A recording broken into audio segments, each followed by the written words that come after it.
क्या आत्मा को ही इस्लाम में रूह और क्रिश्चियनिटी में स्पिरिट कहते हैं? नहीं। आत्मा न रूह है, न सोल है, न स्पिरिट है। आत्मा आत्मा है। अंग्रेजी में आत्मा के लिए एक विशिष्ट शब्द होता है सेल्फ। सोल नहीं, सेल्फ। और आत्मा वेदांत में बिल्कुल एक विशिष्ट, केंद्रीय और आखिरी तत्व है जो दूसरे दर्शनों में पाया नहीं जाता।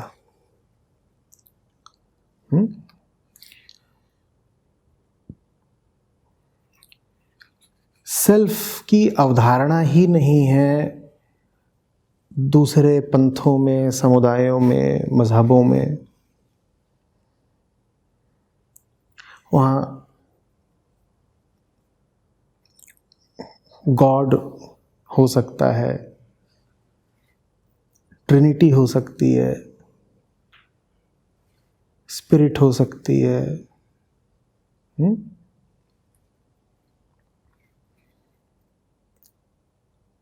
अल्लाह, और अल्लाह ने जो फिर पूरी कायनात बनाई है वो हो सकती है।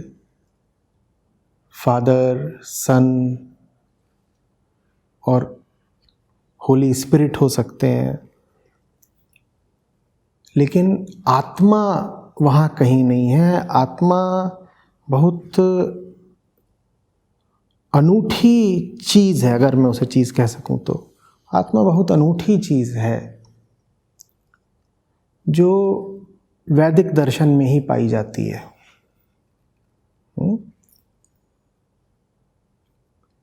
आत्मा क्या है? आत्मा है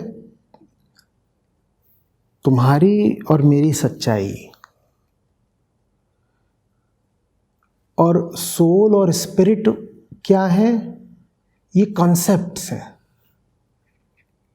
मन की कुछ मान्यताओं को कहते हैं सोल या स्पिरिट, और मन जहां खत्म हो जाता है उसको कहते हैं आत्मा। तो सेल्फ, सोल और स्पिरिट में जमीन आसमान का अंतर है। आत्मा को कभी सोल समझ भी मत लेना। कुछ दर्शन हैं, जैसे 6 दर्शन चलते हैं सनातन परंपरा में, पारंपरिक रूप से,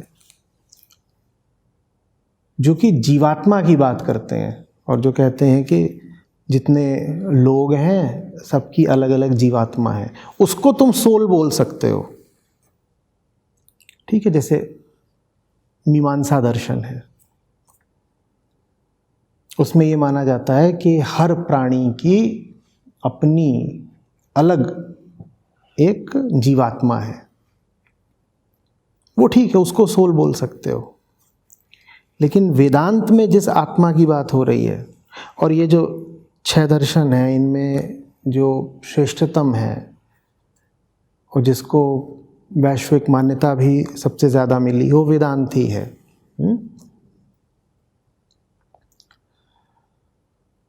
तो आत्मा जिसकी मैं बात करता हूँ, वो एकमात्र और अंतिम सत्य है।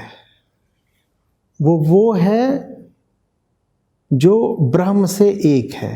वो है जो अहंकार के मिट जाने के बाद बचता है। बड़ी गड़बड़ हुई है जब भारत में आत्मा को रूह मान लिया गया या आत्मा को जीवात्मा मान लिया गया, या कि अभी भी बहुत लोग मिलेंगे जो आत्मा का अनुवाद सोल के रूप में करेंगे। आत्मा सोल नहीं होती। वास्तव में सारा अध्यात्म यही है कि आप सोल और सेल्फ का अंतर समझ लें। जो सोल और सेल्फ में ही अभी भ्रमित है, उसकी आध्यात्मिक यात्रा की अभी शुरुआत ही नहीं हुई।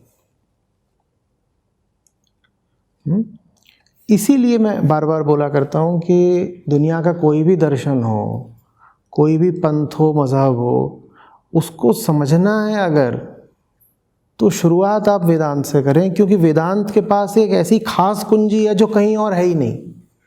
आत्मा आपको कहीं और मिलेगी ही नहीं। आत्मा वाली बात आपको कहीं और मिलेगी ही नहीं। मैंने जब भी ऐसे लोगों से बात करी है जो सनातन धारा से नहीं है, उदाहरण के लिए विदेशियों से अगर बात करी है मैंने, तो उनको ये सेल्फ जो शब्द होता है, ये सबसे ज़्यादा दुविधा में डालता है। वो कहते हैं सेल्फ क्या चीज़ है? हम गॉड समझते हैं, हम मैन समझते हैं, हम ऊपर वाला समझते हैं, हम नीचे वाला समझते हैं, हम रचनाकार समझते हैं, हम रचना समझते हैं, इतना हम समझते हैं। ये सेल्फ क्या हो गया? ये आत्मा क्या चीज़ हो गई? वो यहीं पे फंस जाते हैं। बात समझ रहे हैं? क्योंकि उनकी जो पूरी जीवन दृष्टि है, वो जो उनका पूरा दर्शन है, उसमें यही द्वैत है। क्या द्वैत है? कि गॉड मेड द वर्ल्ड, आसमान है और ज़मीन है। समझ में आ रही बात? और यहां वेदांत में एक बिल्कुल ही अलग आयाम आ जाता है जब आप कह देते हो सेल्फ। कहते सेल्फ माने क्या होता है भाई? इंसान है ना, मैन तक ठीक है। मैन माने the person made by God, man तक तो ठीक है। ये सेल्फ क्या चीज होती है? ये सेल्फ वही चीज होती है जिसको अगर समझ जाओ तो जीवन सार्थक हो जाता है, और उसको अगर नहीं समझे तो भटकते रह जाओगे। कारण बहुत सीधा है, बता देता हूं। जो आत्मा को नहीं समझा वो अहंकार में भटकेगा। तो इसलिए आत्मा को जानना जरूरी है। आदमी के भीतर दो ही केंद्र होते हैं, या तो वो अहंकार से चल रहा होगा जहां झूठ है सब, नहीं तो वो सच्चाई पे चल रहा होगा, उसको आत्मा बोलते हैं। तो अगर कोई आत्मा से अपरिचित है तो इसका मतलब वो कहां से चल रहा है?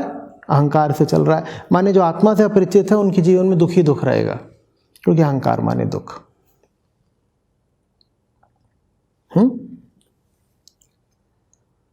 उपनिषदों का जो प्रतिपाद्य विषय है वो आत्मा है,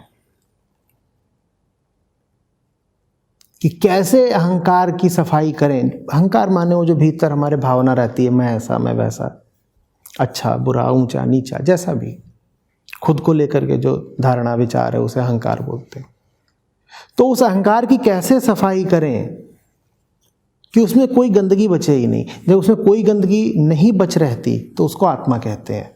तो उपनिषद यही काम करते हैं, हमें आत्मा तक ले जाते हैं, माने अहंकार को साफ करके आत्मा तक ले जाते हैं। इसीलिए उपनिषद विशेष है। इसीलिए जीवन पूरा मैंने उपनिषदों को समर्पित किया है।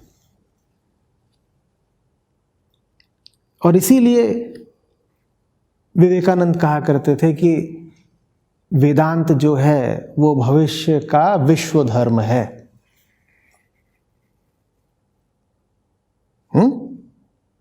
विश्व धर्म।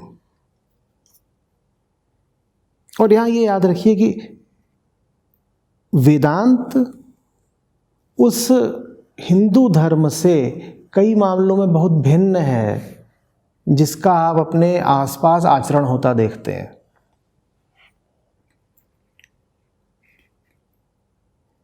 कहने को तो जो हिंदू धर्म है वो वैदिक धर्म है, पर वो जिस तरीके से अभी चल रहा है उसमें बहुत कम है वैदिक अंश।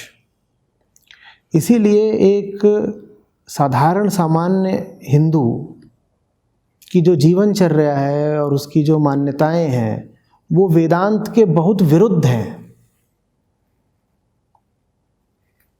वो जिस तरीके से अपना धार्मिक जीवन जीता है, वेदांत उसका समर्थन ही नहीं करता।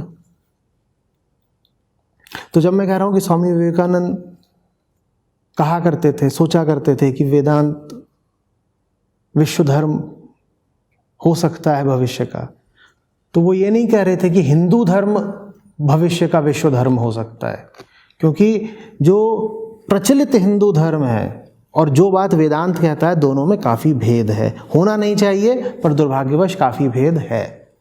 वो भेद मिटना चाहिए, इसी की हमारी कोशिश है।